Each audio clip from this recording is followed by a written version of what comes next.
Estou de volta para o segundo bloco das aventuras de comunicação, o que ela diz. E o que a gente vai ver agora... Meu Deus, eu não sei. Ah, já sei. Vamos ver mais um capítulo da série falando de comunicação gestual. Cuidado com o que você vai fazer na rua. Eu quero agradecer o meu colega do Boom. Foi o único representante do plugin que veio me acompanhar durante as férias. Agora, confira a matéria. Velho. Tenho nem ideia. Vou ficar parado aqui na frente da câmera. No último episódio de Comunicação, o que ela diz, você conferiu. Em que ponto desses milhões e milhões de anos a comunicação teve início? Talvez no momento que tiveram os primeiros organismos unicelulares que têm vida. Comunicação. Ato ou efeito de comunicar-se. Ato ou efeito de transmitir e receber mensagens por meio de métodos ou processos convencionados. A mensagem recebida por esses meios. Nos mares é necessário as trocas, para as espécies se reproduzirem e se transformarem. E nesse campo vamos retratar um tipo de comunicação que os historiadores dizem ser o primeiro exemplo de comunicação humana, a gestual. É um campo muito vasto esse da comunicação gestual. Sim, é verdade. E por isso mesmo vamos nos concentrar num exemplo muito simples. Porém, pode ser que este seja um ato um tanto polêmico para a televisão. Mas isso depende da cabeça de quem vê. Por isso, preparem-se. Iremos falar sobre o dedo médio. O dedo médio é um ato grosseiro e obsceno que está embutido no consciente humano há muito e muito tempo. Mas é só um dedo. Por que ele causa tanto desconforto? Quer um exemplo desse desconforto?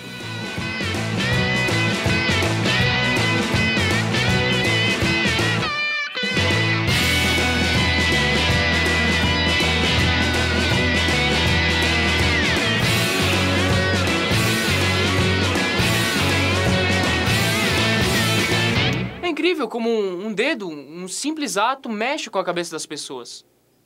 Vamos a um pouco de história agora?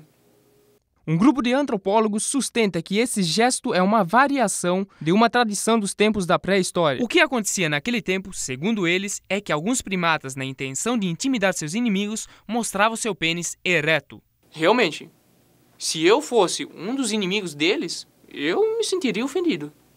Com o tempo, já civilizado, o homem substituiu seu órgão procriador pelo dedo médio erguido. Um dos primeiros registros escritos desse costume mal educado aparece no ano 423 a.C., quando o poeta grego Aristófanes escreveu a peça As Nuvens. Em um dos diálogos, o personagem Estrepesíades faz uma piada comparando o dedo do meio ao pênis. Da Grécia, a ofensa chegou a Roma, onde era conhecida como digitus infames, o dedo obsceno. E de lá se espalhou pelo mundo. Aristófanes. Grande Aristófanes. Lembro dessa época como se nela eu mesmo tivesse vivido meus melhores dias. Tá, mas o que isso tudo tem a ver com comunicação? Esse sinal, esse gesto, no fundo, não passa de um dedo erguido. E um dedo é só um dedo. Mas na linguagem dos gestos, os dedos podem comunicar várias coisas. É como a Libra, a linguagem dos sinais que usam braços, mãos e dedos. Essa linguagem gestual representa em sinais os mesmos signos e significados da língua falada. O que faz do dedo obsceno um sinal tão pecaminoso? É a convenção. O que se entende por convenção? Convenção é estar de acordo, é reconhecer.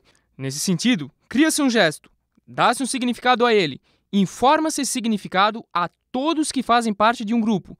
E a partir daí, todos daquele grupo estão de acordo com o significado e passam a entendê-lo e a reconhecê-lo. E isso é comunicação. Eu fico pasmo com as atitudes de alguns jovens da nossa época. Pasmo! Nossa aventura continua em comunicação. O que ela diz? Deu até uma certa discussão com o pessoal da TV, pra gente conseguir... entregar, a gente conseguir entregar e também o que a gente queria falar, Exatamente, Comunicação gestual mostrando algo que é, de certa forma, polêmico, Como é um canal educativo, a gente não podia usar aquele sinal, mas a gente queria usar pelo fato de ser uma coisa que chama atenção, Uma coisa que chama a atenção. Então a gente usou aquele gesto que é o sinal do dedo médio erguido e a gente foi buscar em fontes da onde vinha esse negócio, né? Pô, da onde vinha? Então a gente procurou textos, fez, montou e gravou. E é interessante porque a comunicação gestual, a gente, apesar de esse gesto é conhecido e as pessoas sabem o que significa. Então a gente tentou buscar, pô, da onde veio isso, né? Eu acho que a gente conseguiu mostrar nesse segundo capítulo. E isso foi interessante. Esse, pelo menos, é um objetivo que a gente conseguiu, né? Conseguiu atingir o objetivo principal daquele episódio. Talvez o formato, a forma que a gente deu não foi tão boa quanto o que a gente conseguiu depois com o terceiro episódio. Exatamente, com o terceiro episódio foi uma evolução já grande. Bem grande. A comunicação é uma coisa louca. Ela parece algo que não tem limites.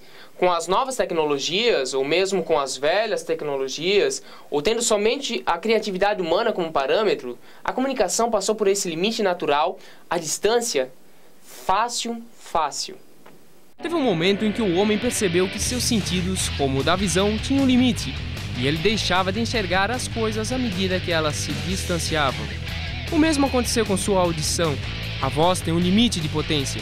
Quanto mais longe ficava de seu interlocutor, mais difícil era ouvi-lo.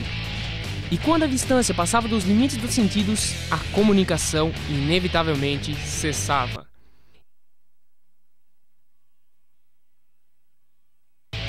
E é aí que entra a criatividade humana.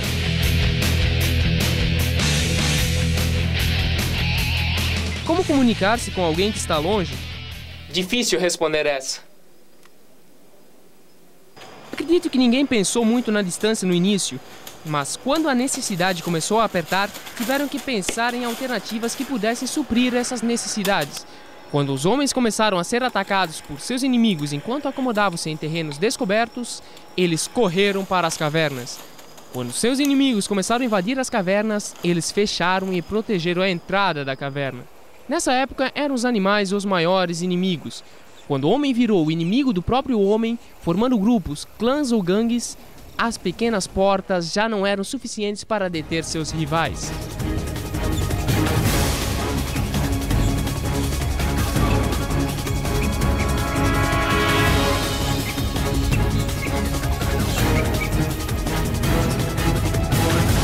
Começaram a elaborar estratégias. Tambores avisavam a presença do inimigo. E grandes fogueiras podiam ser vistas a milhares de quilômetros. Nossos ancestrais começaram a pensar, e aí esquece qualquer limite para a criatividade. Depois, as mensagens começaram a ficar mais elaboradas. O sinal de fumaça é um ancestral do telégrafo. Era possível criar qualquer código com uma fogueira e um pouco de fumaça.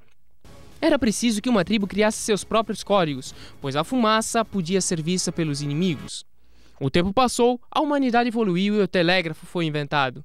Ele passou por várias fases até chegar ao telégrafo magnético e a criação do código Morse de Samuel Finley Breese Morse.